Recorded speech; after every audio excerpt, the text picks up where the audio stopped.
हाय, क्या आपको पता है कि इंडिया में इस समय 10 करोड़ क्रिप्टो यूजर्स हैं और बिटकॉइन ने साल 2012 से 2020 तक में 2 लाख परसेंटेज से ग्रो किया है। इंटरेस्टिंग है ना। इस वीडियो में हम बात करने वाले हैं क्रिप्टो करेंसी के बारे में बिगिनर्स के लिए। तो अगर आप क्रिप्टो करेंसी में बिजनेस करने की सोच रहे हैं या फिर ट्रेडिंग सोच रहे हैं या फिर किसी तरह का इन्वेस्टमेंट सोच रहे हैं तो ये वीडियो आपके लिए बहुत काम आने वाला है। इस वीडियो को हम 5 पार्ट में समझने की कोशिश करेंगे। पहला, इवोल्यूशन ऑफ ट्रांजैक्शन को। दूसरा, क्रिप्टो करेंसी के बारे में। तीसरा, क्रिप्टो करेंसी के एडवांटेज और डिसएडवांटेज। चौथा, मोस्ट पॉपुलर क्रिप्टो करेंसीज। और पांचवा है स्टेप्स बिफोर इन्वेस्टमेंट। शुरुआत करते हैं पहले पार्ट से, यानी कि इवोल्यूशन ऑफ ट्रांजैक्शंस। अब ये तो हम सभी को पता है कि पेपर करेंसी से काफ़ी पहले बार्टर सिस्टम हुआ करता था, जिसमें हम एक गुड्स और सर्विस के बदले में दूसरे गुड्स और सर्विस को एक्सचेंज किया करते थे। पर इसमें काफ़ी सारी प्रॉब्लम्स थी, जिसको हम एक कहानी के माध्यम से समझेंगे। तो कहानी ऐसी है कि मान लीजिए 2 लोग हैं जिन्हें आपस में गुड्स एक्सचेंज करना है। लाइक पर्सन ए है और पर्सन बी है जिन्हें आपस में गुड्स को एक्सचेंज करना है। और सपोज कीजिए कि पर्सन ए के पास में चावल है जो पर्सन बी के गेहूं के साथ वो एक्सचेंज करना चाहता है। तो ऐसे कंडीशन में काम सीधा सीधा बन जाएगा अगर एक्चुअल में पर्सन बी के पास में गेहूं है तब, और अगर ना हुआ तो ऑब्वियस है person A person C D F के पास जाएगा जहां उसे गेहूं मिल सके। और फिर भी अगर किसी के पास गेहूं उस समय ना हुआ तो प्रॉब्लम होगी। या फिर पर्सन बी के पास गेहूं है भी, पर वो 100 किलो चावल जो पर्सन ए के पास है उससे अपना 5 किलो गेहूं को एक्सचेंज करना चाहता है। क्या ये पर्सन ए के लिए एक अच्छी डील होती? नहीं ना। तो ऐसी ही काफ़ी सारी प्रॉब्लम्स थी एक कॉमन मैट्रिक्स के ना होने के वजह से। तो बाद में लोगों ने सोचा क्यों ना हम गोल्ड को एज अ कॉमन मैट्रिक्स बना दें गुड्स और सर्विस को एक्सचेंज करने के लिए। पर इसमें भी काफ़ी सारी प्रॉब्लम्स थी, जैसे कि गोल्ड वजन में भारी होता है तो हर जगह इसे ले नहीं जा सकते, और तो और अगर छोटी छोटी चीज़ों पे डील करना हुआ तो हर जगह गोल्ड के छोटे छोटे टुकड़े भी नहीं कर सकते। प्रॉब्लम है। इसके साथ साथ हर किसी के पास गोल्ड होता भी नहीं था, तो बाकी लोग क्या करें।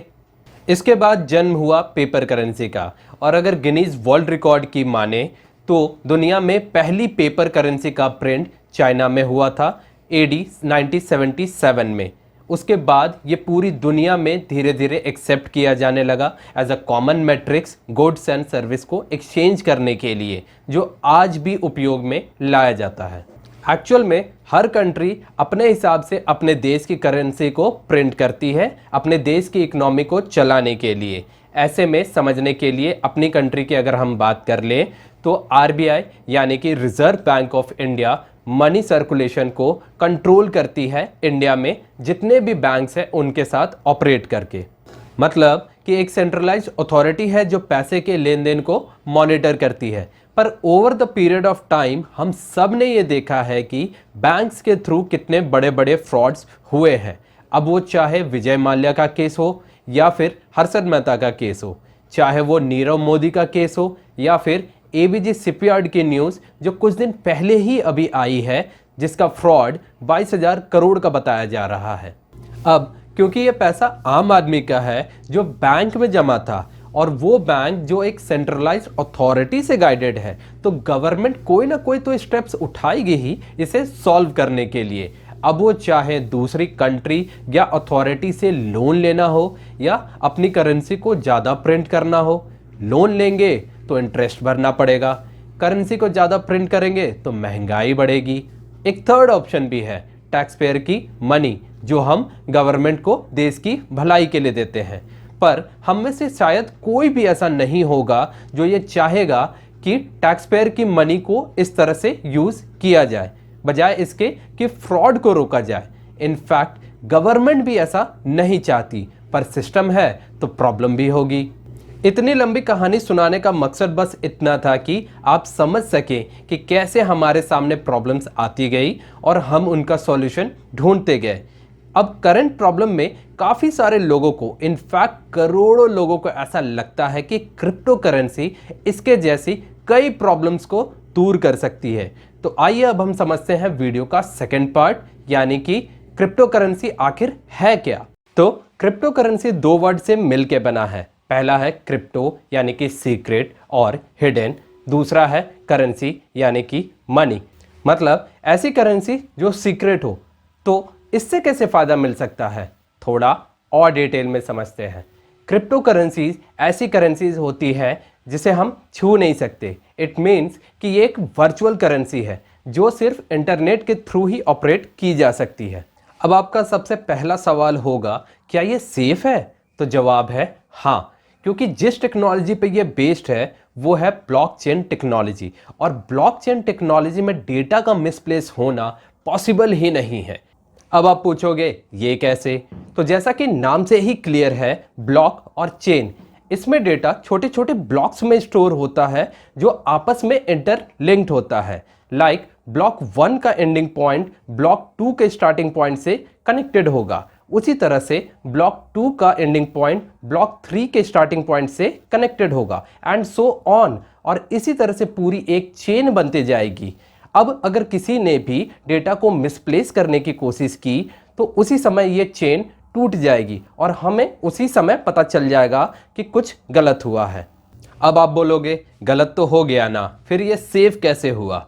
तो इसमें मैं आपको बता दूं कि डेटा का मिसप्लेस होना पॉसिबल ही नहीं है, क्योंकि ये डेटा एक साथ हजारों कंप्यूटर में स्टोर होता है रियल टाइम में। मतलब जैसे ही कोई ट्रांजैक्शन होगा उसी वक्त ये डेटा हजारों कंप्यूटर्स में स्टोर हो जाएगा जो ब्लॉकचेन टेक्नोलॉजी पे बेस्ड होगा। नेक्स्ट फिर आपका सवाल आएगा कि ये हजारों कंप्यूटर चला कौन रहा है, और वो भी एक साथ? तो यहां बैठे होते हैं माइनर्स जो रेगुलरली एक कॉम्प्लेक्स मैथमेटिकल एल्गोरिथम को सॉल्व करते रहते हैं। अब ये तो कोई फ्री में तो करेगा नहीं, तो बदले में उन्हें as a earning crypto currency का एक छोटा सा पार्ट दे दिया जाता है। उम्मीद करता हूं आपके सारे सवाल खत्म हो गए होंगे, और अभी भी कोई सवाल रह गया हो तो कमेंट सेक्शन में लिख के बताना जरूर। नेक्स्ट हम बढ़ते हैं क्रिप्टो करेंसी के एडवांटेज और डिसएडवांटेज के तरफ। इसके एडवांटेज में पहला आएगा सेल्फ कंट्रोल, क्योंकि इसमें किसी भी देश की गवर्नमेंट इन्वॉल्व नहीं है, कोई भी सेंट्रलाइज्ड अथॉरिटी इन्वॉल्व नहीं है। तो आप खुद ही डिसाइड करते हैं कि आपको अपने पैसे कब इन्वेस्ट करने हैं और कब उसे विड्रॉ करना है। दूसरा है फास्ट सर्विस। इसमें ऑन एन एवरेज 10 से 20 मिनट तक का समय लगता है पैसे ट्रांसफ़र होने में। तीसरा है क्रॉस बॉर्डर पेमेंट। इसमें कंट्रीज़ की बाउंड्रीज पे डिपेंडेंसी नहीं है, इसलिए क्रॉस बॉर्डर पेमेंट बहुत ही इजीली हो जाता है। तो जितने भी डायस्पोरा फॉरेन कंट्रीज़ में रह रहे हैं ये उनके लिए बहुत ही हेल्पफुल होने वाला है। और आपकी जानकारी के लिए बता दूं, इंडिया वर्ल्ड का हाईएस्ट डायस्पोरा कंट्री है। फोर्थ है प्रोटेक्शन फ्रॉम इन्फ्लेशन, क्योंकि इसमें किसी भी गवर्नमेंट के करेंसी प्रिंट पे डिपेंडेंसी नहीं होती तो इसका असर इन्फ्लेशन पे नहीं होता। नॉर्मली क्रिप्टो करेंसी एक फिक्स अमाउंट में ही होता है, जैसे कि बिटकॉइन 21 मिलियन का ही अवेलेबल है, इससे ज़्यादा बिटकॉइन हो ही नहीं सकता। और पांचवा है सिक्योर एंड प्राइवेट। इसमें ब्लॉकचेन जैसी टेक्नोलॉजी इसे बहुत ही सिक्योर बना देती है। और रही बात प्राइवेट की, तो जैसे यूपीआई में आपका एक यूपीआई कोड होता है, उसी तरह इसमें यूज़र का एक कोड होता है जो एनोनिमस होता है। अब अगर इसके डिसएडवांटेज के बारे में बात करें तो पहला है इलीगल ट्रांजैक्शंस, क्योंकि इसमें ट्रांजैक्शन एनोनिमस होता है और तो और किसी भी गवर्नमेंट का कंट्रोल नहीं होता। तो एक्सपर्ट कहते हैं कि इसका यूज़ इलीगल ट्रांजैक्शंस में किया जा सकता है। दूसरा है इरिवर्सिबल ट्रांजैक्शन, क्योंकि इसमें कोई भी बैंक या सेंट्रलाइज्ड अथॉरिटी इन्वॉल्व नहीं होती, तो इसमें ट्रांजैक्शन को रिवर्स नहीं किया जा सकता। और लास्ट है नॉट एक्सेप्टेबल राइट नाउ, क्योंकि इंडिया में गवर्नमेंट ने अभी तक पूरी तरह से एक्नॉलेज नहीं किया है क्रिप्टो करेंसी को। बजाय इसके गवर्नमेंट कहती है कि किसी भी तरह के वर्चुअल डिजिटल एसेट्स के ट्रांसफ़र करने से अगर आपको इनकम होती है तो उसमें गवर्नमेंट 30% तक का टैक्स भी लगा सकती है। ये मैंने आपको बजट वाले वीडियो में भी बताया था, आप चाहें तो आई बटन पर क्लिक करके उसे भी देख सकते हैं। नेक्स्ट हम देखेंगे most popular crypto currencies. Investopedia के हिसाब से फरवरी 2022 में 10,000 से भी ज़्यादा क्रिप्टो करेंसीज अवेलेबल है वर्ल्ड वाइड। और उसी में अगर हम टॉप 5 क्रिप्टो करेंसीज की बात करें मार्केट कैपिटलाइजेशन के हिसाब से, तो अकॉर्डिंग टू फोर्ब्स फरवरी 2022 पहला है बिटकॉइन, जिसकी मार्केट कैपिटलाइजेशन $846 बिलियन से भी ज़्यादा की है। दूसरा है इथेरियम, जिसकी मार्केट कैपिटलाइजेशन $361 बिलियन से भी ज़्यादा की है। तीसरा है टेदर, जिसकी मार्केट कैपिटलाइजेशन $79 बिलियन से भी ज़्यादा है।